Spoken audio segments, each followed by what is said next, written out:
कि हमें नौकरी से निकाल दिया गया है। डेड बॉडी को एक्सेप्ट नहीं करना चाह रहा था, वहाँ पे रिश्ते नाते खत्म। सर, ये प्रोटेस्ट करने का मेन मुद्दा क्या है आपका? सीधा टॉपिक से बात करते हैं, क्यों प्रोटेस्ट कर रहे हैं? हम प्रोटेस्ट इसलिए कर रहे हैं कि जिस परिस्थिति में लोग घर से बाहर नहीं निकलते थे, उस परिस्थिति में हम घर से बाहर निकले, देश और समाज के लिए निकले। आज हम लोग को बिना बताए हुए हम लोग को मतलब घर से निकलने का हम लोग को इस तरह से कर दिया गया है, बिना बताए हुए हम लोग को घर से बाहर कर दिया गया। घर से बाहर करने का अर्थात ये है कि हमें नौकरी से निकाल दिया गया है मौखिक रूप से। ना इंडियन रेलवे में आप जॉब करते हैं तो आप कॉन्ट्रैक्ट बेसिस पे थे या गवर्नमेंट के एम्प्लॉय? देखिए, सबसे बड़ी बात है, ये जो कॉन्ट्रैक्ट निकला था ये रेलवे ने निकाला था जी, ना कि पेटी कॉन्ट्रैक्ट था जी, कोई ठेकेदारी के द्वारा नहीं था जी। इसीलिए हम लोगों ने भी सेवा देने का मन बनाया, इसीलिए कि ये रेलवे का काम है। और उस परिस्थिति में हमने काम किया जिस समय लोग को समझ ही नहीं आ रहा था कि कोरोना क्या है। जी जी, लोग को समझ ही नहीं था कि कोरोना क्या है। उस परिस्थिति में हम घर से निकले और देश और समाज के लिए निकले। आज हम लोगों को रोड पे ला दिया है हमारी सरकार कह लीजिए या हमारे जो रेल में बैठे हुए प्रशासन कह लीजिए। हम उनसे बस एक ही मांग करते हैं कि भैया हो, हम लोगों को फिर से रीएंगेज कर दीजिए। इन्हें ये रेलवे गवर्नमेंट का काम है या सेंट्रल गवर्नमेंट का काम है? देखिए सबसे पहली बात है कि रेलवे जो गवर्नमेंट होती है वो सेंट्रल गवर्नमेंट के अंतर्गत आती है। जी जी, ठीक है ना कि स्टेट गवर्नमेंट के अंतर आती है। तो ये सेंट्रल गवर्नमेंट के अंतर्गत आती है, तो उसमें अगर रेलवे भी है तो भाई हम मांग जो कर रहे हैं हम सेंट्रल गवर्नमेंट से कर रहे हैं, सेंट्रल गवर्नमेंट से कर रहे हैं। इसीलिए आज जंतर मंतर पे कितने दिन से अनएम्प्लॉय है अभी आप लोग? लगभग 8 से 9 महीना हो गया कि हम 8 से 9 महीना हो गया, अभी तक कोई सुनवाई नहीं हो रहा है। हमने बहुत याचना किया है, हमने डीआरएम जीएम हर जगह पत्र दिए हैं, लेटर्स दिए हैं, अपने डिमांड्स को रखे हैं कि हमें दोबारा कंटिन्यू किया जाए, रिंगेज किया जाए। बट हमारी मांगों को बोल रहे हैं कि अब आपकी मांगे नहीं पूरी कर सकते हैं, हमारे पास फंड नहीं है।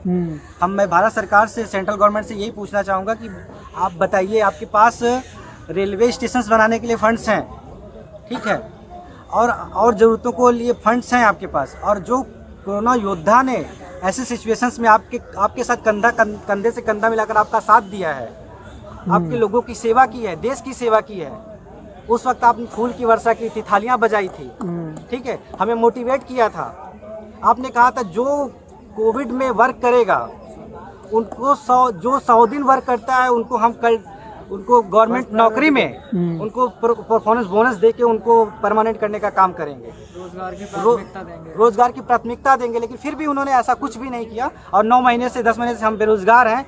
हमारे पास ऐसी कंडीशंस हैं कि हमारे पास खाने का भी नहीं है। बहुत से ऐसे परिवार हैं जिनका जीविका इसी नौकरी से चलता था। तो अभी घर का स्थिति मतलब जो दाल रोटी कैसे चल रहा है अगर 9 महीने से आप बेरोजगार है? अभी जैसे भी करके चल रहा है। हम प्राइवेट में भी 15-15 घंटे 10-10 घंटे खटते हैं, तो उसमें कितना दे देता है? 8,000, 6,000, 2,000 रुपए दे देता है। अब बताइए 2,000 से किसी के महंगाई में इतने बड़ा महंगाई, उस महंगाई से उसका घर का गुजारा चलेगा? नहीं। अगर कोई सडनली आपके घर में बीमार हो जाता है तो उसकी परिस्थिति कैसे होगी? अब उसका इलाज करा पाइएगा?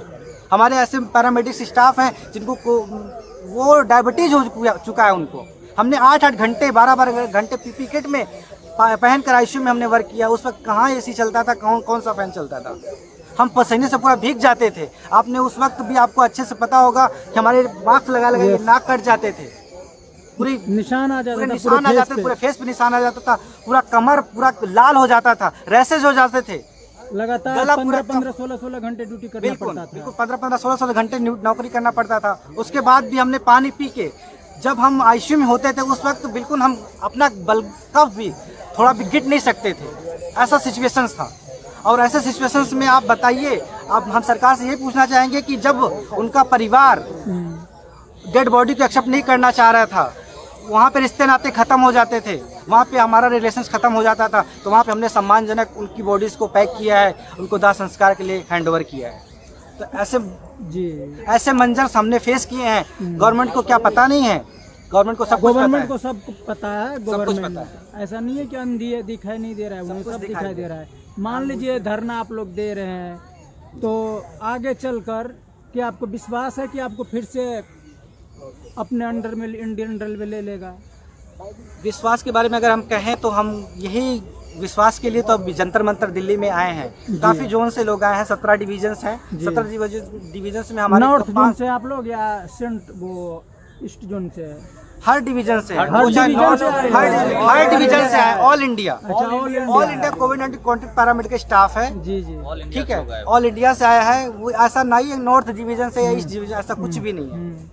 हाँ, सभी डिवीजन से हर एक डिवीजन से लोग आए हैं। 17 डिवीजन है। 17 डिवीजन में मान लीजिए 4 से 5 हजार हमारे कॉन्टैक्ट पैरामेडिकल स्टाफ है। हाँ, हम सभी की बहाली तत्काल प्रभाव से चाहते हैं। Okay, thank you.